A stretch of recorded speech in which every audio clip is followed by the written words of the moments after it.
an entry taken from my book, A Gaijin's Guide to Japan.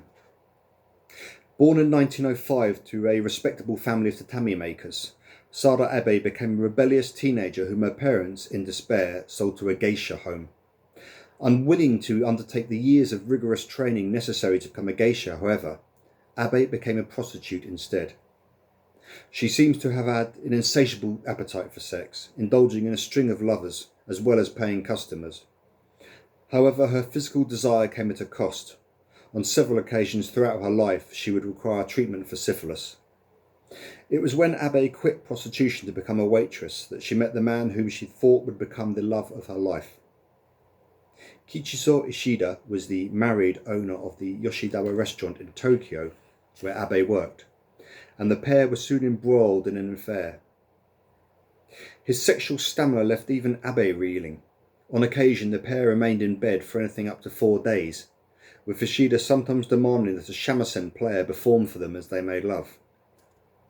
When Ishida rejected her for a time and returned to his wife, Abe was devastated. They briefly resumed their affair, this time experimenting with erotic asphyxiation.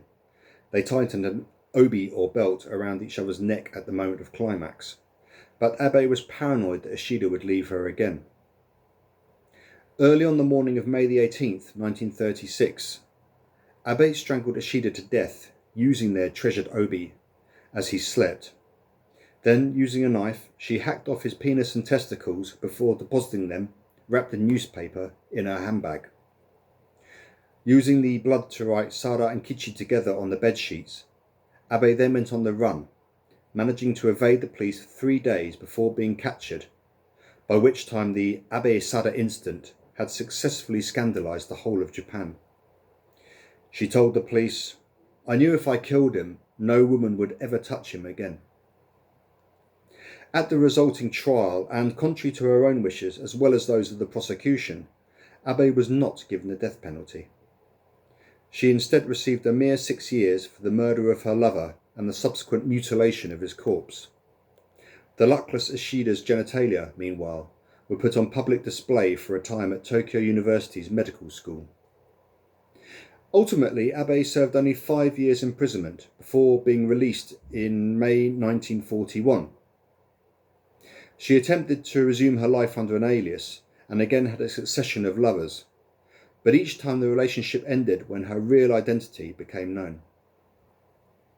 In the end, Abe accepted a curious form of employment, being paid to appear at a succession of inns, to cause the male patrons to experience a pleasurable frisson of fear as she stared haughtily at them. Later in her life, Abe largely disappeared from public view, and it's not known exactly when she died, but it's believed to have been sometime around 1987, when Abe would have been aged approximately 82, for only then did she finally stop putting flowers on Kichizo Ishida's haka, or tomb.